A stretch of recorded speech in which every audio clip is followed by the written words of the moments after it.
So my last two reviews of the Heroes Month, the Strike Freedom and the Double X, I said that they both age well. If you expect me to say this again for the third episode of Heroes Month, don't expect me to say that. Just thought I get that out of the way.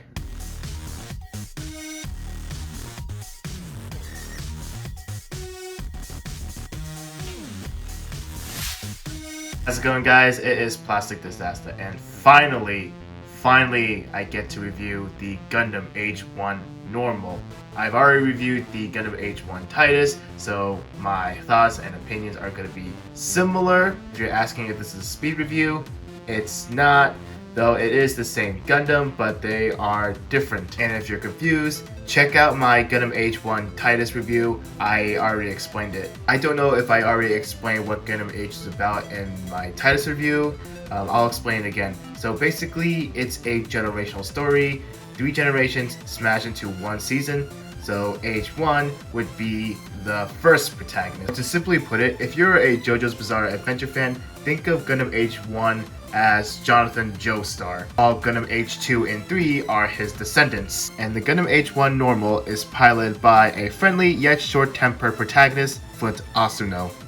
Alright, let's get into the review. So looking at the box art, we have the Gundam Age-1 Normal charging, holding its gun, about to shoot some enemies. Taking a look at this side of the box, we have the front and rear shot of the Gundam Age-1 Normal, the action poses, the accessories and ornaments, and looks like we have a kneeling pose, so I look forward to doing that. You look at this side of the box, we have the screenshots from the anime and a CG render. Like I mentioned in my Gundam Age-1 Titus review, this is another cheap high-grade kit, and I know there's not going to be a lot of runners. I mean, look at the size of the freaking box, it's so freaking thin.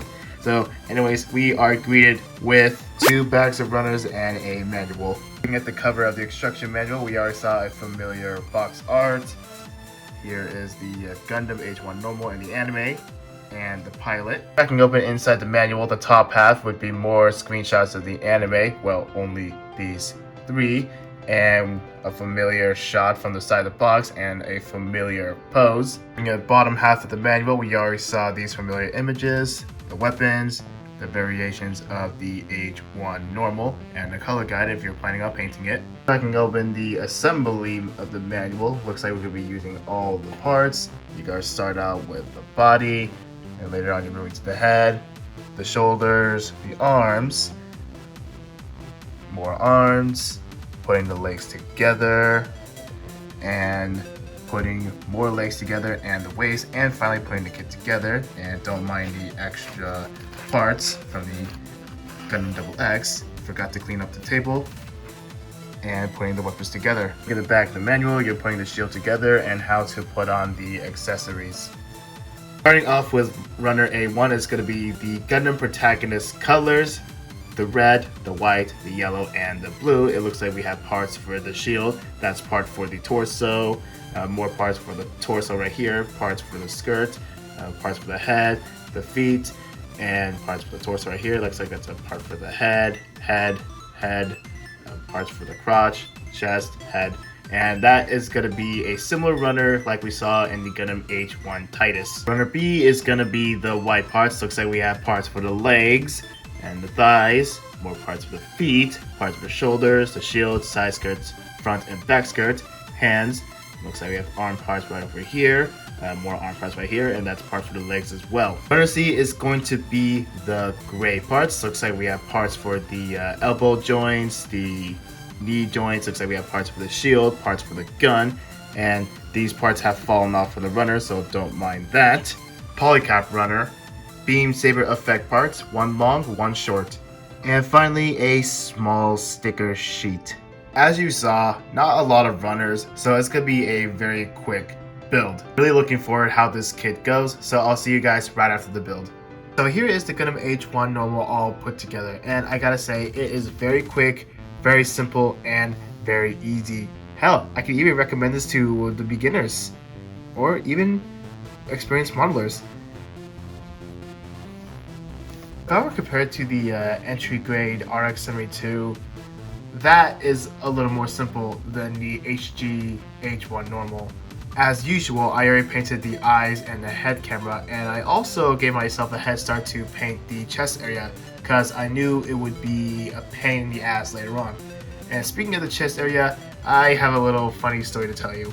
When I was building this kit, I want to paint the chest area, so I take some of the parts out just to detail paint them separately, the black and the light blue. And suddenly the white part on the side cracked and the piece of the chest cracked as well. But luckily, it only happened to this chest. The chest right here is from the Age-1 full Glanza on my spare parts bin, so it's the same exact torso piece and you won't even know the difference. I think maybe I pushed it too hard, maybe it's my copy, I don't know, but if this happens to you, please let me know. Now that story time is over, let's get into the sticker placement and the seam lines. The eye sticker, of course, goes to the eyes. This sticker right here goes in the front of the head. This sticker right here goes in the chest. This little sticker right here goes into the back of the head. These black ones go on the knees. Finally, this sticker goes right over here. For seam lines, there's one behind the legs, back of the arms, and a little tiny one in the front of the arms. Finally, there's one seam line going across the head. Now that you've seen the out-of-box build, I'm going to work on this kit. So it seems like there's not a lot of work for me. Here is the Gundam Age-1 normal, painted up, panel lined, and top coated. And I gotta say, it was a piece of cake, despite the incident I had with the torso. To you lazy modelers out there, rejoice! So from my experience of painting it, it is a piece of cake, yes, but the hard part would be the black part on the knees. I was almost about to use the stickers, but I told myself, no, I'm not gonna use the stickers, I gotta man up and paint the damn thing. Anyways, let's move on to accessories. First off, you got the beam rifle, and you can detach the barrel and rearrange however you want, either this way or that way. And you also have the handle, which moves in and out. And to attach it, all you gotta do is remove the hand cover, put the handle in, and sandwich it together. Another thing you could do with the beam rifle is that you can take off the barrel and make it look like he's holding a pistol. Looks cool and all, but I'm gonna display it with the barrel on. Next up, you have a shield. It doesn't really look that good, but I will give it this. It has a gray part behind the shield. Really nice color separation. And to attach the shield, it's pretty unique too. Well, first off, the common one, just attach it like this, right? And I forgot to say, it does rotate. And another way to do it, if you want to put it on the side, gotta pop up the hand and the wrist part, rotate it where it shows the other hole, and plug the shield back in, and you can hold it on the side of the arm. Next up, you have the open palm hand, which goes on the left hand. And lastly, you have 4 beam saber effect parts, 2 long, 2 short, and the beam saber handles are located on the side skirts. Here's something I've never done. The shake test on the beam saber handle, and it's not going anywhere. It's pretty impressive. I know it's not an accessory, but it's something I want to show you. If you want to attach this on an action-based stand, first you want to pop off the cover, and it shows a 3mm hole, so you can attach it to an action-based stand. You know, the accessories are pretty standard, but even the simplest ones can be the most fun. And what would minimal accessories be without some pretty cool articulation? The head is on a double ball joint. The arm is not on, or excuse me, the shoulder is not on a ball joint, but it does swing forward, backwards, can move up that far.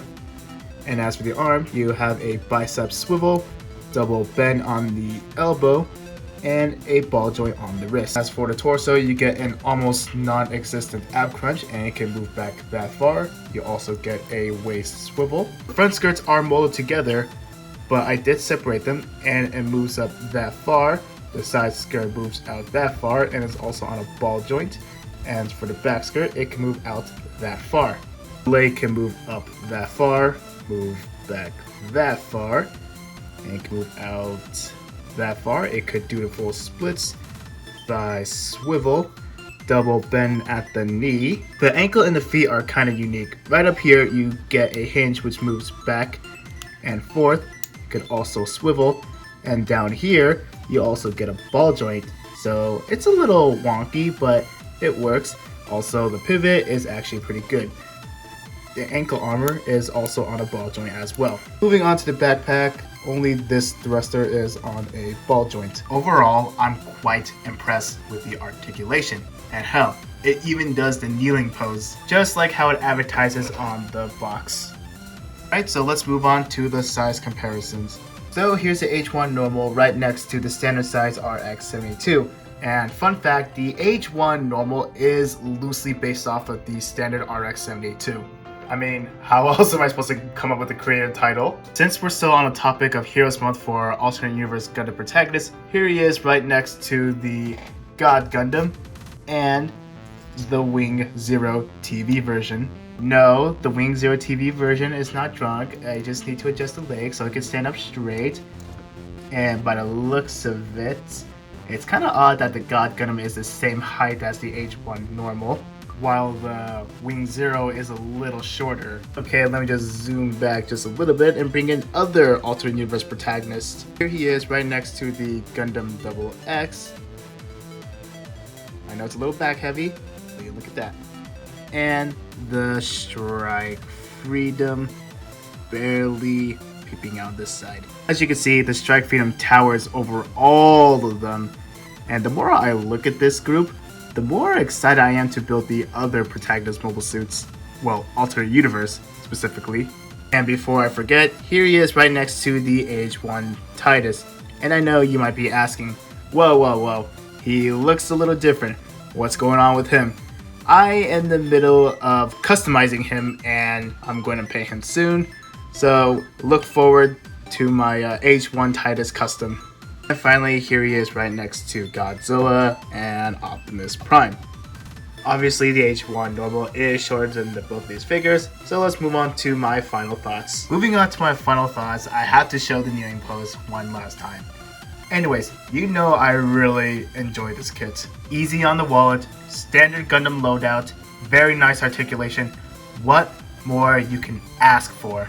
I know some of you in the comments might say, bro, get the Master Grade version of this kit. Well, let me tell you this. I might get it someday.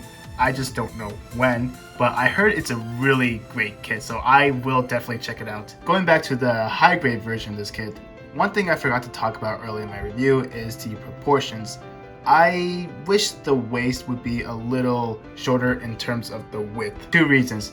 The first one would be when I tried to make it stand on a standing still pose, the arms stick out in a very awkward way.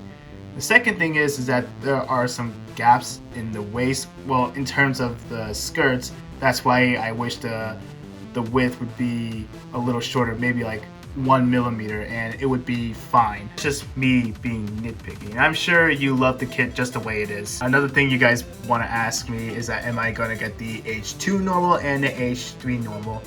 I would love to get those just to complete the collection of the protagonists, but sadly I don't have them on my backlog. I wish I do. Alright guys, that'll be it for the review. If you have any questions, concerns, please comment down below, and if you like this kind of content, please be sure to subscribe if you want to see more. Heroes Month is not over yet, and don't forget to leave a like of the video, and I'll see you guys in the next video. I don't know if you guys noticed, so the first episode of Heroes Month, Strike Freedom, that kid came out in 2016. Gundam Double X, that kid came out in 2013. Gundam H1 Normal, that kid came out in 2011. So in the fourth episode of Heroes Month, let's fast forward a couple years later and bring in something from 2017. Stay tuned.